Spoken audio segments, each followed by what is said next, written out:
Hi. Hi. Let's catch Hi, up this weekend.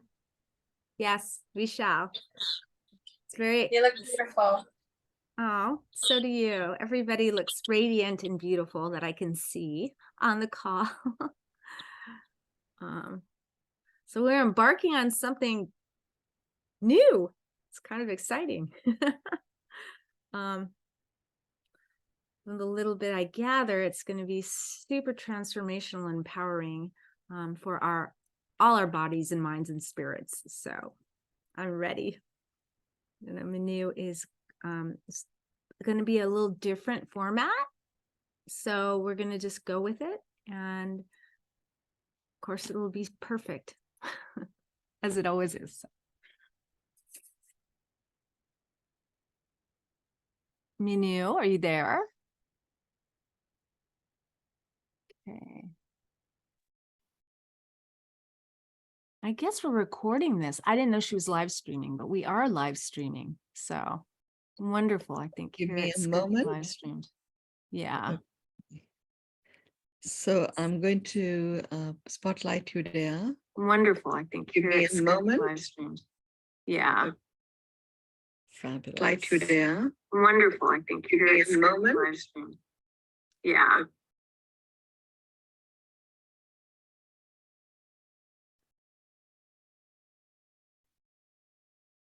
Hi, everyone. I think we're live now and no reverb. I don't hear any reverb this time.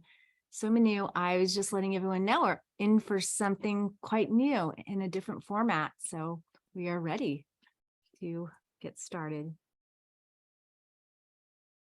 Let's see here.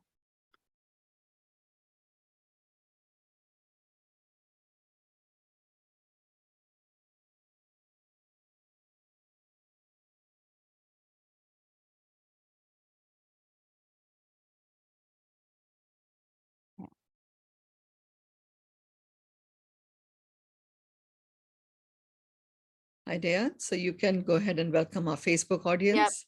All right, everyone, welcome. Everyone live here on Zoom, as well as you live there on Facebook. We are starting a brand new series, and Mynoo is going to present something quite special.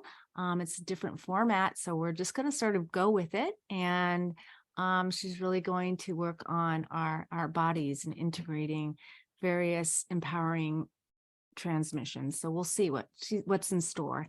So looking forward to it. Thank you, And dear. welcome. Thank you. So yes, welcome everyone.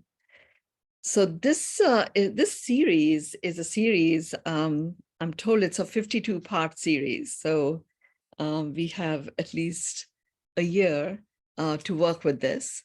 And it is foundationed on the 12 building blocks that make up this human body. And a very specific divine intention from the series is to support the restoration of resilience that this human body is naturally born with. And to resurrect the innate vibration, the originating intent of every organ, every system that makes up this human body. So the first building block that we are focusing on today is full spectrum wellness. This body is meant to be well. And many of you here have heard me talk about the 10 commandments that are guiding this new world. And in amidst those commandments, we have, uncertainty is certain, unknown is the known. Take nothing for granted is the modus operandi. Change is constant. It's actually a death of survival. It's thriving that actually thrives. So it's not about the survival instinct, it's about the thriving instinct. You heard me talk about it's not about sustainable anymore, it's about regenerative. It's an up-leveling from alignment to flow to coherence in terms of our social dynamics. You've also heard me talk about a switch from command and control to collaborative co-creation of coexistence. And it is the unconditional acceptance that is like the lubricant or the WD-40 of infinite expansion of the soul presence. You've also heard me talk about that there's a switch from fabulous, fantastic results to extraordinary results, where all aspects of life coexist, and unprecedented performance, operational excellence, and transforming quality of life come together.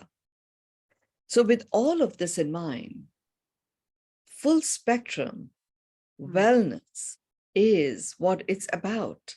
Any particular emphasis on any one aspect of that which constitutes wellness will mean that we are not, for a big part of our beingness, we are not standing on the foundation that makes up the new world.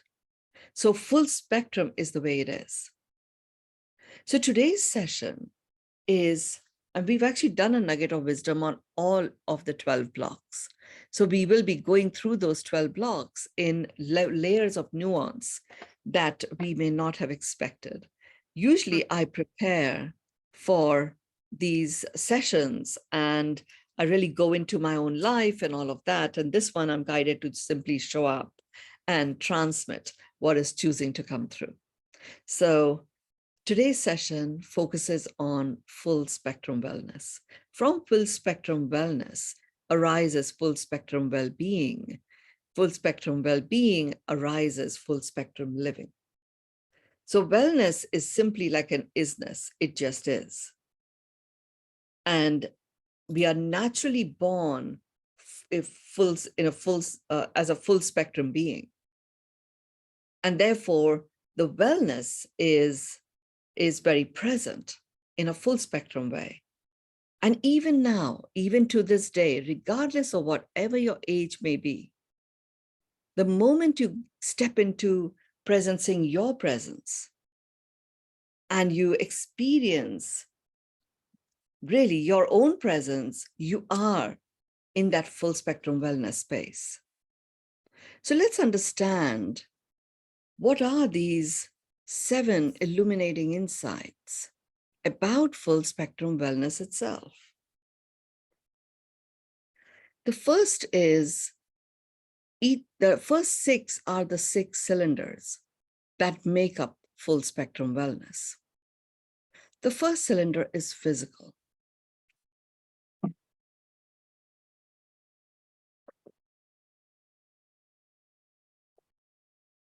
Physical.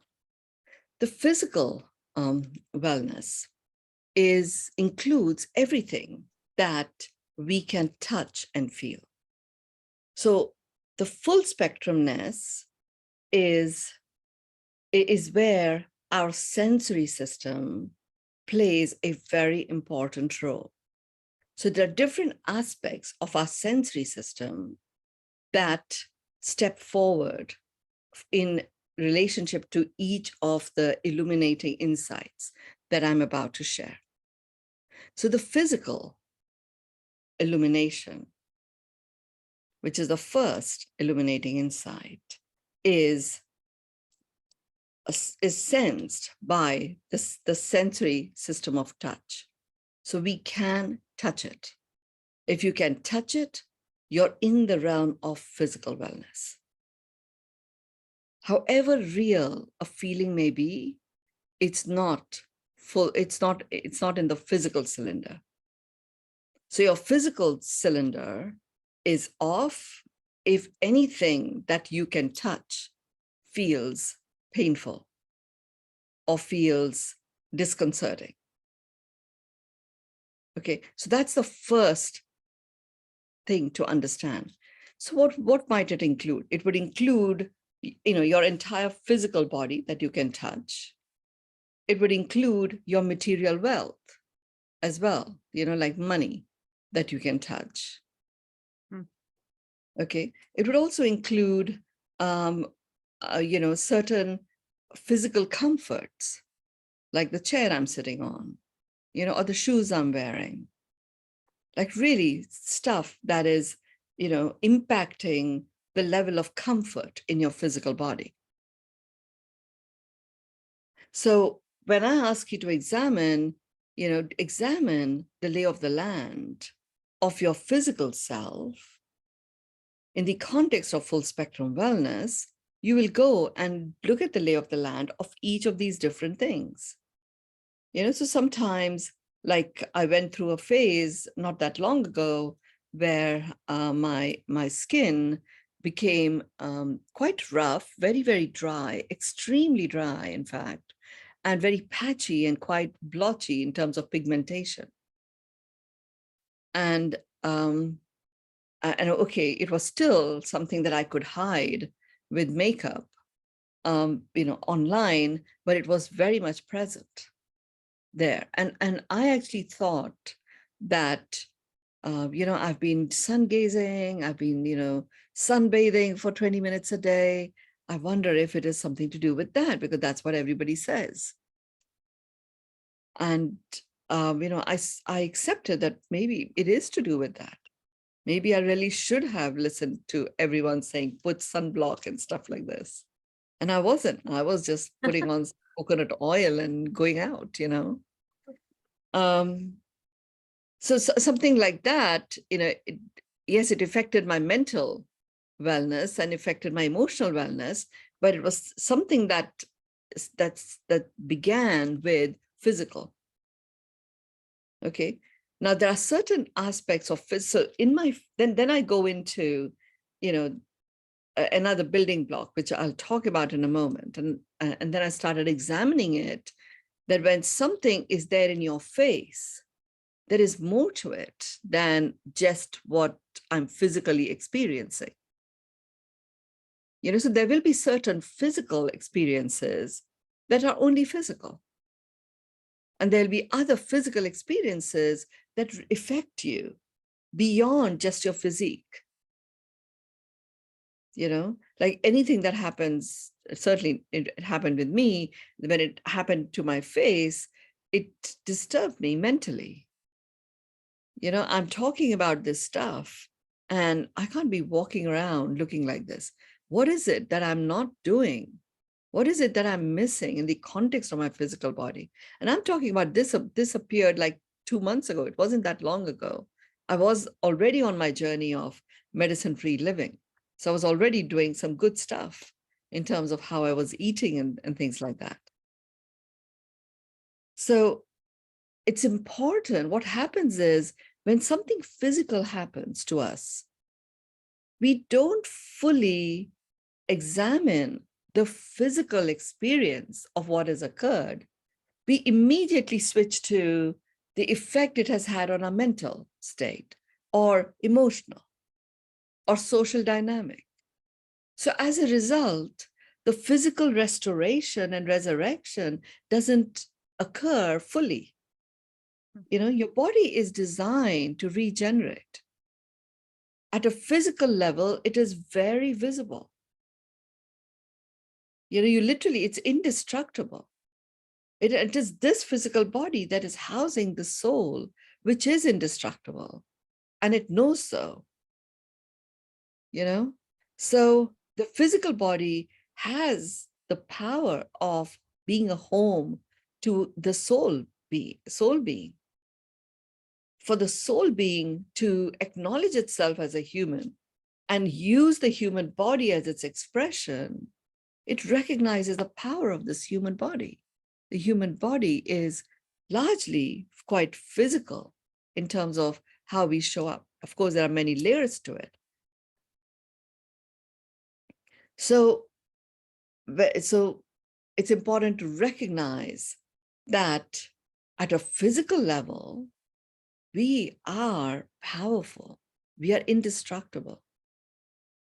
So if something goes wrong physically, like, okay, I developed this pigmentation on my face and my body is going to autocorrect, there is a knowingness about it. And yet, when I don't fully acknowledge the fullness of what is occurring or what has occurred physically, then I haven't cleansed out the energetics of that which took me off being well physically. I have immediately moved to, well, I've got to think positive. I can't be, consumed by pain. The important thing to know is you will move on. You will move, because we're talking about full spectrum wellness here.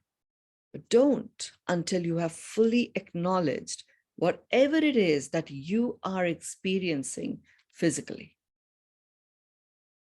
And that includes the good, the bad, the ugly, and the beautiful. You keep acknowledging until you get to a point where you can declare, okay, I unconditionally accept what is. Mhm. Until you're able to do that, you are not ready for a full resurrection. Mm. I recently did a session, and the session was on anxiety to awesomeness. And by that time, I'd already, understood that we are going to be doing these 12 building blocks of the human body. And the first building block is full spectrum. So when it comes to anxiety shows up physically. It renders itself physically. Its origin is mental, which is another building block. Another illuminating insight. The origin of anxiety is, in fact, mental, but it affects us physically. And we'll talk about mental in a moment. So I asked for, there's one very specific tool that I wanted to train the participants, and it was a live in-person session with people. And this was a tool of acknowledgement, power tool of acknowledgement. So I asked for a volunteer, and Vineet is here on this session, and Meenaji was there online. So Vineet, you experienced it for real, and Neelam, you were there also in person. So one person volunteered, and I asked her, okay, what are you anxious about? And she said, well, I had some tumors in my cervical spine. They got operated. And since I had the surgery, I've been having this constant pain. And it's like so I said, okay, how is that pain? How does it feel? And she talked about it's a piercing pain, like as if there's a sword running down this way. And it's just there, and it goes all the way underneath her shoulder blades. It's like it's just stuck there, and it moves from time to time, just excruciating the pain. And so I said, okay, we're going to use the power tool of acknowledgement. So I asked her is there anything she wants to acknowledge? And she's acknowledged a few aspects of this pain, the shape it was, the color it was, and stuff. And then I said, okay, is there anything else? She said, no, nothing really. That's all really, that's the pain. So is it still there? Yes, it's very much still there. Okay. So are you now ready to unconditionally accept all that is, so we can move forward? And she said, I accept it. And I said, no, my question is, are you now able to declare, I unconditionally accept what is?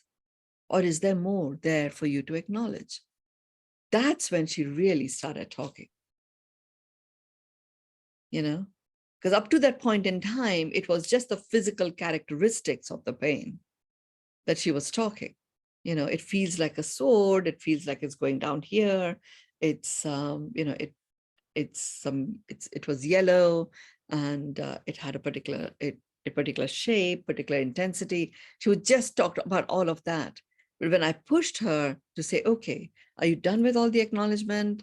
Her instant reaction was yes. Are you ready to now unconditionally accept what is? I'm ready to accept. That's not what I said. I said, are you ready to declare you unconditionally accept what is? No, I cannot. And then she goes into, well, it did happen. And it was this that actually caused, she had experienced a internal body thermostat collapse, basically. So when her body starts to heat up, it would not be able to control the heat. So even something like somebody having a cup of tea next to her body will start to heat up, and then she can't control it. And she just literally has to jump into a tub of ice. It was like that severe. Or if her body starts to cool down, like she holds something and it is cold, her body just starts to collapse in terms of feeling cold. That is what happened. And they pumped her with some medication. So she restored herself somewhat until she had the second COVID vaccine. And then her immune system collapsed. And the thermostat collapse really became like her norm. And the funny, and this is all we are uncovering, right? As she's going into this unconditional acceptance. And then she says, and what was weird was they had bought a home, and it's an apartment home in India, and it's very odd for apartments in India to have plunge pools, and they have a plunge pool, and the plunge pool had a sliding floor on it, so you could just slide it up and cover up the plunge pool and just sit on it. And because a home, there isn't that much space in certain parts of Indian cities. So, having like a little balcony, a little veranda to sit on also happened on top of the plunge pool, but then you could slide it out off and then jump into the plunge pool. And she said it was just a quaint idea, so we bought it. And of course, she was going to go through the surgery. And of course, she was this, her guidance knew that there was going to be this thermostat collapse. So she said, if I didn't have the plunge pool, I would not have coped with it.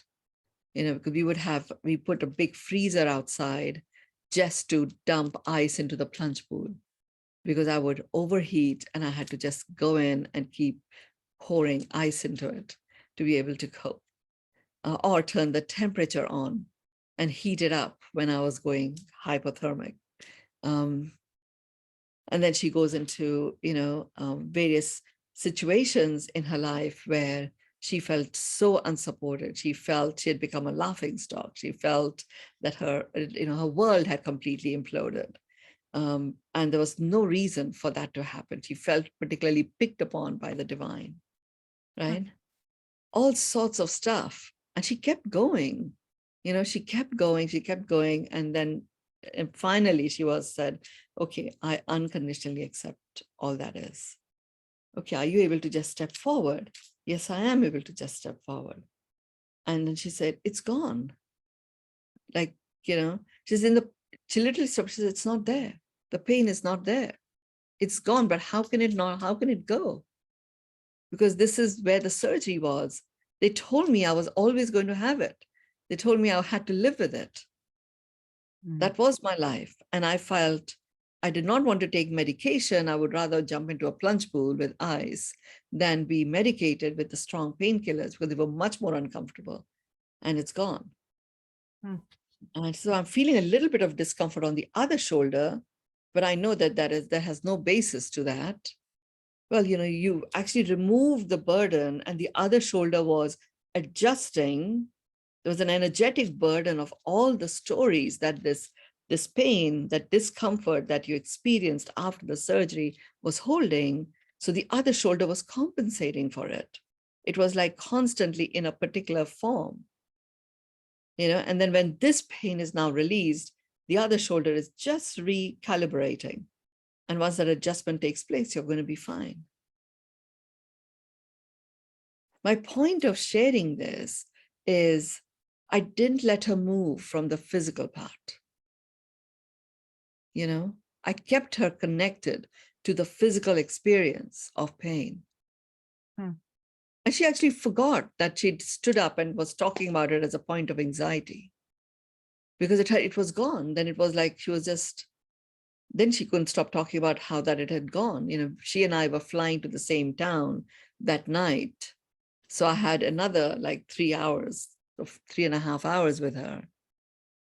And it was amazing to see her switch from, there's so much I want to do and my body won't support me in that, to she couldn't stop admiring her body, how amazing it is. And was like, it always tells me, my body always tells me, it always warns me that, okay, this is what's about to happen. And I can address it even before it does. She started noticing the nuances that she was appreciating about her physical body. And of course, I kept asking, well, wow, how much better can it get? Yeah. And you're right. Yeah. And then she was very nervous for just under 2 years. She had not traveled on flights because remember for that little bit of period of time where they turn off the airflow when they are, refueling or whatever. And that would be the end of her 3 or 4 days that followed because her body would overheat. And she had chosen a window seat, which is actually worse. In terms of the airway airway vents don't go to the window seat as well as they do it to the other seats. So she had this story in her head as well. And she was saying to me, normally just thinking about it, I would be in full-blown physical attack of discomfort. And that wasn't happening. She was able to notice, and how amazing, my face is in beetroot red, which is what would happen. Her face would become like a beetroot. So having learned this tool of when you're focusing on full spectrum and you've got a physical lack of ease, which is dis-ease of any kind, acknowledge it fully, because it is a full-blown, it's one of the illuminating insights of the first building block of this human body, which is full spectrum well-being or wellness. Mynoo, I have a question. Yes. May Yeah. I? Okay, Yes. so what I heard was brilliant, of course. But what really stuck with me is that our belief and our inner belief that our bodies autocorrect, and that when something happens, it's there for us to take a look at, right? And the resistance that we have to unconditionally accept what is what stops us from our own healing. Yeah. That's what I heard you say. And specifically, I loved how you usually, like, I think, oh, we got to look at the physical and the mental and the spiritual and analyze it all. And you, in this instance, really didn't do that. So that was something a bit different from how I would see it. Thought it was very powerful. Yeah, it was different for me also to really see it play out so beautifully, where she's talking about an anxiety, which is actually a mental condition, and yet the anxiety is related to a physical trigger. Then you begin with physical and you apply the acknowledgement process to the physical until she is able to declare unconditional acceptance of what is, or you are able to declare unconditional acceptance of what is, right? Then the physical condition disappears. Now, the anxiety may still be there in terms of the mental state, which is, well, how can it disappear? I had the surgery, like she said, and I took so many painkillers that actually stopped working after a while. How can it just disappear within minutes of us talking? And yet it was not there. We all saw that she didn't turn beetroot in front of us. So, then what I said to her was, would you unconditionally accept that it is the way it is? But she did. And then she switched into, acknowledging the resilience of the human body and all of that. So my reason for saying this, Dea, is don't push into unconditionally accepting what is because you want to move on to the other side. The key is acknowledging fully until there is nothing left to acknowledge. If your body is, for a body to thrive, it's to fire on all of these 6 cylinders. Don't rush from one to the other. It isn't, you're not just cranking them up. You want them to fire, right? Fully. And once physical is fired, you can go into mental. And then you can go into emotional. But don't rush until you feel there is nothing more left to acknowledge. Then you unconditionally accept what is. in full spectrum wellness, the key here is that you are literally removing the energy signature remnants of the physical conditions that may be there. You have, like, I had a tumor on my right breast at some point. I talked about that. And then it disappeared by itself. But the energy signature was still there. So, I did go into examining the mental trigger of that energy signature, which I'll talk about under mental. And until I did the full acknowledgement process, the energy signature was still there. So sometime in the future, if I again started ignoring my own needs, overriding them over other, supporting other people or other situations, as opposed to my own, then the energy signature was still there, that condition could resurrect. That's what happens. People get treated with cancer, people get treated with, clogging of the arteries, and it returns after a while because the energy signature hasn't been fully taken care of. That's what this does. So thank you, Dea, for interrupting and asking, because this clarification, it's a nuance, right? Which, like you said, we haven't heard that before, so it's important to bring that out. And that's the difference in this series. Our host will come in as a voice of people, and I will just continue representing the triad of the energy of God, the Creator, and Mother Divine as the transmission happens. So the second illuminating insight is the second cylinder, which is mental. Here it's important to understand, what does mental actually mean? And people often confuse mental and emotional. Mental is mind-related, and it is actually related to our thoughts, our thinking. And what is mental, lack of mental wellness? What is the trigger for lack of mental wellness? Physical wellness, we can understand. It could be overstretching, overstraining our body. It could be a surgery. It could be a fall.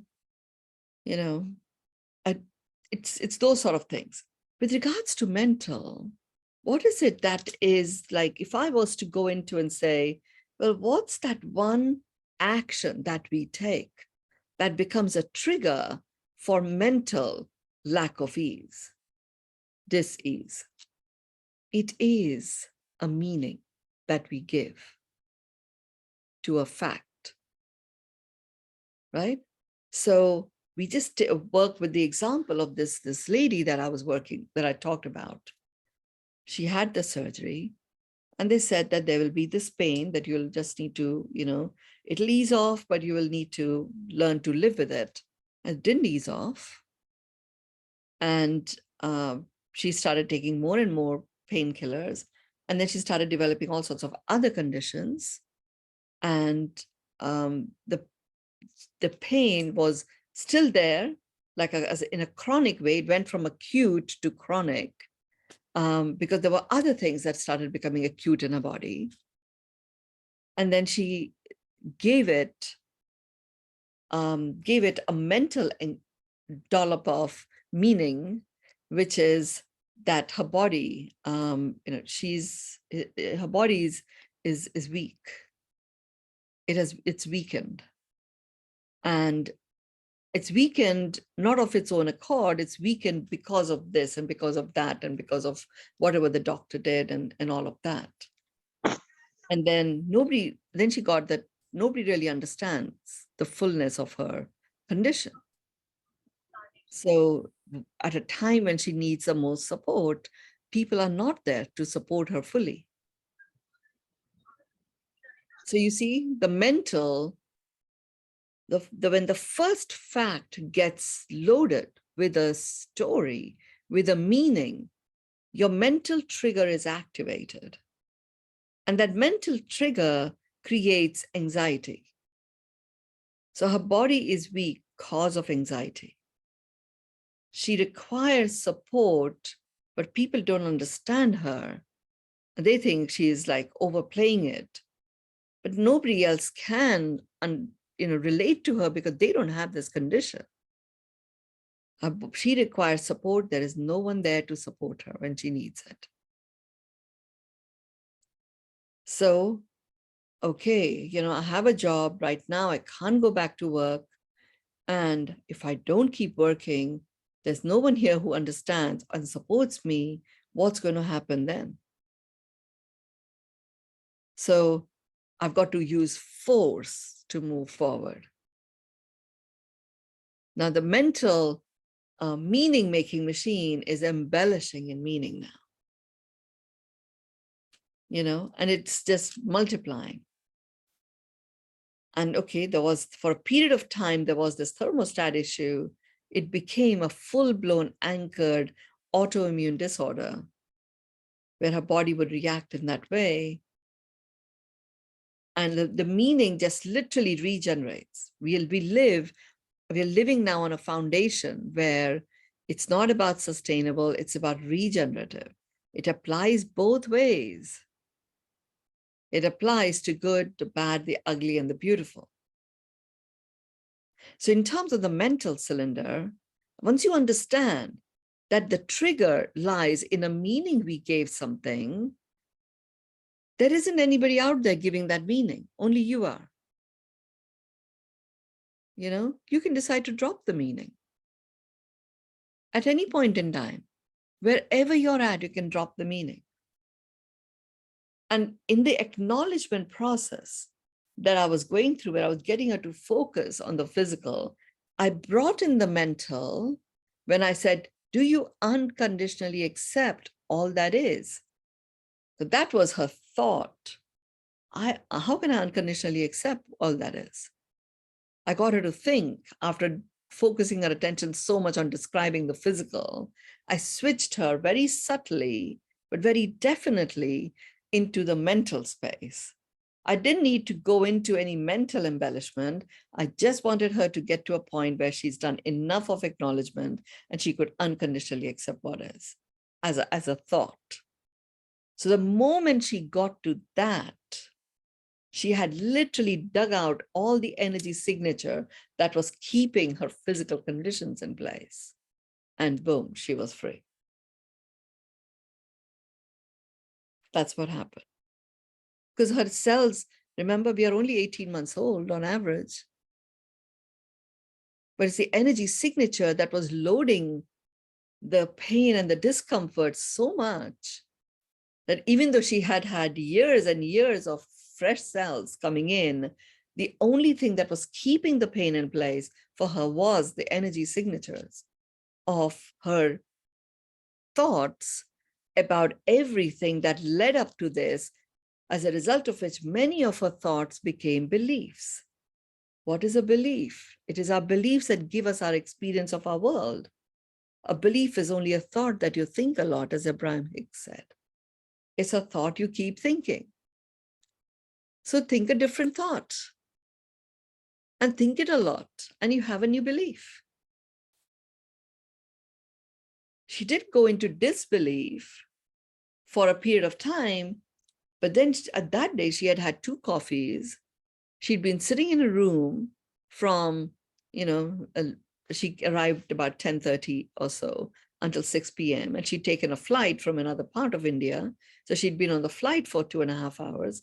She'd been in a car and sitting around at the airport for at least an hour and a half before that.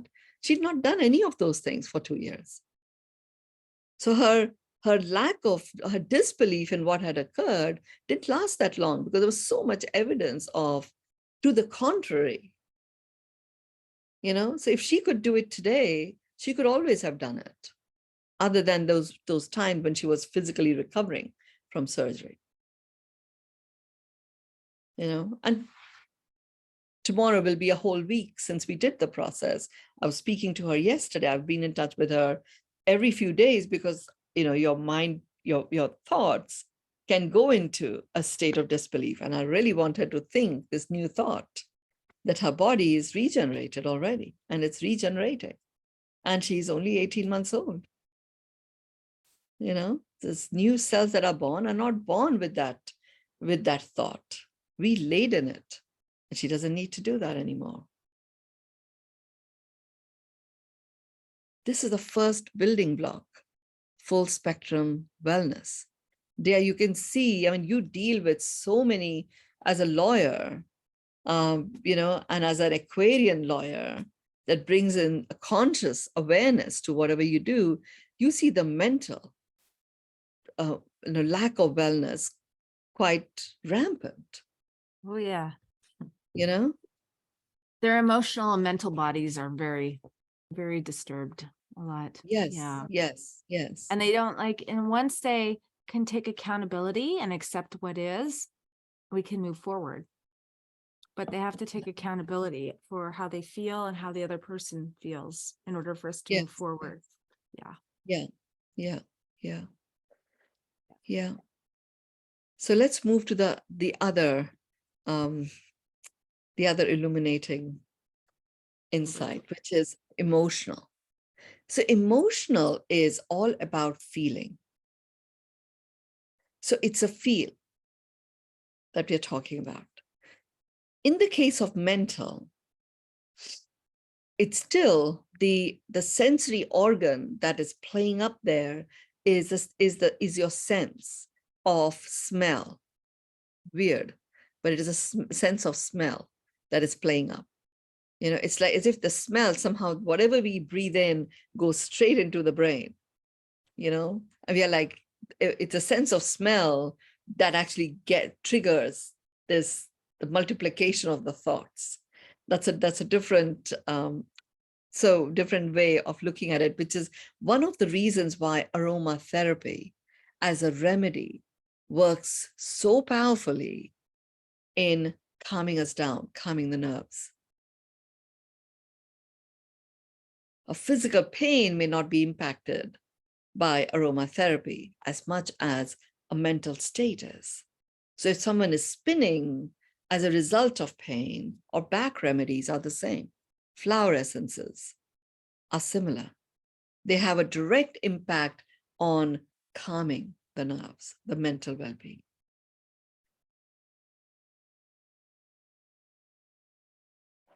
So so if you are spinning mentally, then what I would do with people often, I have a nice collection of essential oils in a box, and I just ask them to move their hands on top. They don't smell anything. Just move your hands on top of the essential oil lids and then see where the tip of your middle finger is drawn to, and pick that oil and sniff it. And you just need a couple of nice deep sniffs of it, and there's a shift that takes place mentally. It is so powerful for me to understand that it is our sensory organ systems that enable us to come in to our wholeness. So wellness becomes well-being. And when we bringing the being in, the being is being love, because as a human, our innate vibration is love. So on the physical, what I was talking about was do the acknowledgement, do the acknowledgement, do the acknowledgement fully. On the mental, break the pattern with the sense of smell. Then you can go and see what remains to be acknowledged. Because mental, the regeneration is so rapid and so rampant that the person becomes incoherent after a while. Mm-hmm. You know, they're like literally, they just don't know. It's literally like if you've experienced, you know, if you have a child, or if you had a grandchild, or you've seen other kids, they talk about the terrible two tantrums, you know, and I have a 2.5-year-old, you know, and he's a cute little munchkin, except when he's having his terrible two tantrums. But the terrible two tantrums become so difficult only when the child crosses that point where they're just incoherent. Now they only don't know how to express what they want. Before, it is like people are not understanding them. He wants his mama to take him off his high chair, and I go and take him off his high chair. The tantrum begins. It's as simple as that. All that is required was put him back in the high chair. Mama comes and takes him out. It's fine. But when we don't understand it, then he's just lost the plot. And we have a nice 30, 40-minute tantrum going on. But he becomes incoherent. That's what happens to us as adults too. So break the pattern with a sniff. It's a very, very powerful understanding. I see why, my guidance is, this is what we are to do. Like you were saying there earlier on when we were talking, that there are many people that come to you and they're concerned about, oh, I took, during the COVID times, I took this, I took that, how is it going to impact me? When they're starting to go into that spin, we can talk about the COVID times forever. And, blame this and blame that doesn't serve anything. You're just going into a thought-related spin, meaning. And it's sure enough going to get to a point where anxiety, if you don't interrupt the pattern of anxiety, you reach a state of helplessness. Anxiety plus helplessness is anguish. And anguish only has one trajectory, and that one trajectory is a train wreck into depression, where you stop expressing yourself. A dip in your self-expression occurs. Wherever you're at, you can bring in that interruption with that sense of smell. And it can be as simple as, people assume that I have some special powers, but actually you're using your powers. When I say to you, here's a box, all you can see are the lids of similar looking bottles. Just run your hand over, and there's one particular point where the tip of your middle finger will be drawn to. Pick that up and just take a sniff. The third illuminating insight is the third cylinder, which is emotional. Emotional is the feeling state. How are you feeling? Often, to interrupt your feelings pattern, it is all about shifting your vibrations. But sometimes you're so overwhelmed with that feeling of feeling unsupported, feeling overwhelmed, feeling disrespected, whatever you may be feeling emotionally, you can't get out of it. Access a physical change of state that interrupts the feeling pattern. So in terms of a sensory organ, sense of taste usually does it. And we see it. I have been, in the past, I've been a food addict. And I knew the moment there was any issue around any feeling stuff, I would go to food to calm myself. And of course, it created its own series of problems in terms of, any behavior that any addict struggles with. You don't have to go just for the sense of taste, but that is a very quick way of shifting it. So what I do now, for example, is I have a very high quality frankincense in my purse. And I also carry a little bottle of a very high quality peppermint oil in my purse. So if there is an emotional situation that I am getting caught up in, I just, literally take the bottle and take a tiny drop on my thumb, and I just rub it on the top of my palate. And it immediately grounds me. Now I'm doing it with essential oils because that serves me well. You'll have your own way of using your sense of taste. You can do many things to shift your vibrations.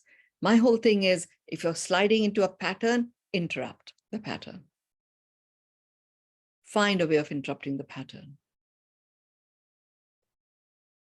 I find the essential oils are very portable, very easy to carry. But remember one thing, essential oils are the extract of fine extract of whatever flower or plant we are working with. And they are oil-based. Pesticides are oil-based. So when it comes to essential oils, extremely important for you to find the highest quality organic essential oils. Otherwise, you have a concentration of the extract of the plant as well as a nice little dollop of the extract of the pesticides, because they are also oil-based. Oil dissolves in oil. So when you extract oil out of a plant or out of a seed, whatever the pesticide is or chemical is, which is oil-based, that also gets extracted with it. It applies, of course, to all forms of oil, olive oil, coconut oil, the whole gambit. But with essential oils, it is super concentrated. So certainly be aware of that. And there are many great varieties. I'm not here supporting any particular brand here. So you can find your own. Just make sure you get that. Not all oils are okay to take and rub on top of your top palette. Peppermint is and frankincense is. There are others that might just burn it because they're so strong.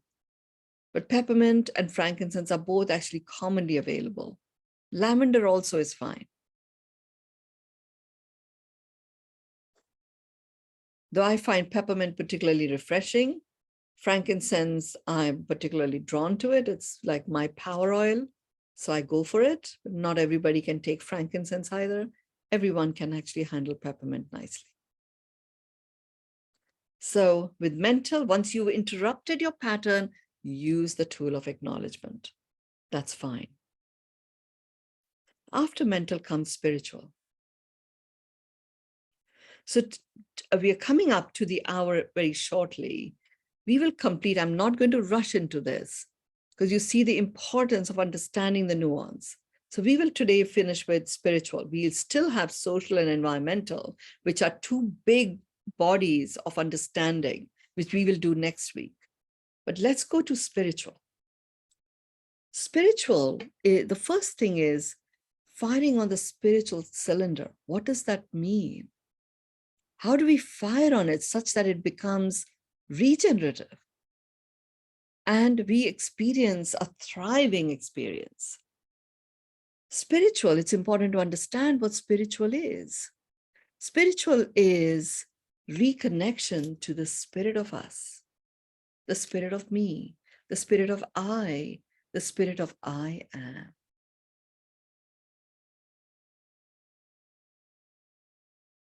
And when you do that, you automatically connect to the spirit of everyone and everything.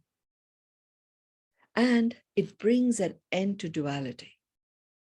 It is the separation where we feel we are distinct from another.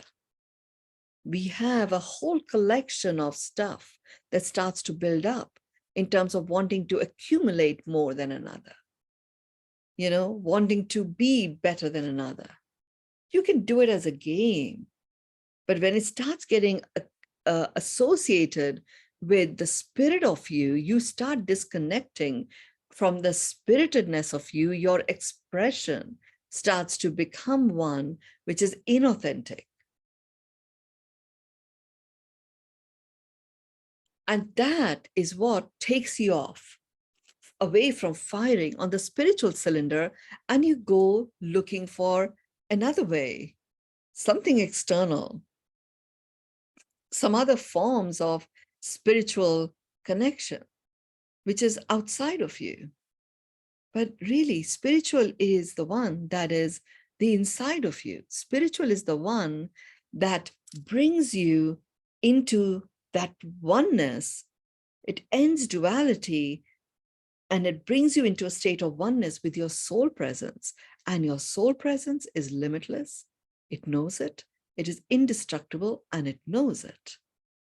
It is eternal and it knows it. And then your body gets to know it is housing this soul being. And the expression that occurs through your human body is that of the soul being, which is eternal, which is indestructible, which is whole and complete always. It has nothing lacking in it. And it is constantly expanding if you don't realize it, whether you do it consciously or you don't do it.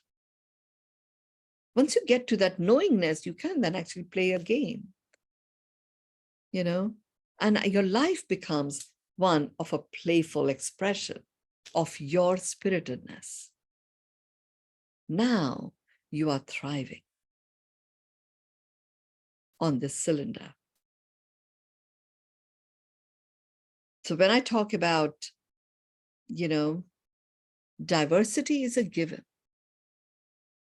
Let's celebrate sameness. That's the one that gets ignored. And it is that ignoring of sameness is what creates the conflict between people of different kinds, and not just people, between living beings. We want to expand and do some building and really, create more mines. We're going to destroy the forests. We're going to destroy certain living habitat because we want palm oil, because for whatever reason, that's what happens. It is that disconnect from the spiritedness of us that disconnects us from the spiritedness of everything, because it anchors duality. Us celebrating diversity actually anchors duality. Us celebrating sameness, knowing that diversity is a given, you automatically embrace all that exists. And it is literally onwards and upwards from there. We're going to pause there today. I'm going to bring you back in, Dea, to conclude, and we will continue, to be continued next week. Yeah, well, that was delightful, Mynoo. With the spiritual, I love the spiritual piece, maybe the most, because I feel like we can tap into that with your beyond meditation, with our own meditation, with taking walks, looking at nature, breathing, whatever, gets us connected to source. And yeah, I love that we ended on that note. So thank you so much. And I feel like all of them are so important. Every single cylinder, all working together. So thank you. And we look forward to our next session where we get to hear about the social and environmental pieces. Yes, indeed. And work with this, this is so up close and personal, this body of work. It's not only about an aha, it'll serve you in ways that you don't even realize. So just work with it between now and the next week that we get together. And let's take on thriving on all cylinders. Okay? Lots of. Thank you. Thank you all. Thank you. Thank you, Mynoo.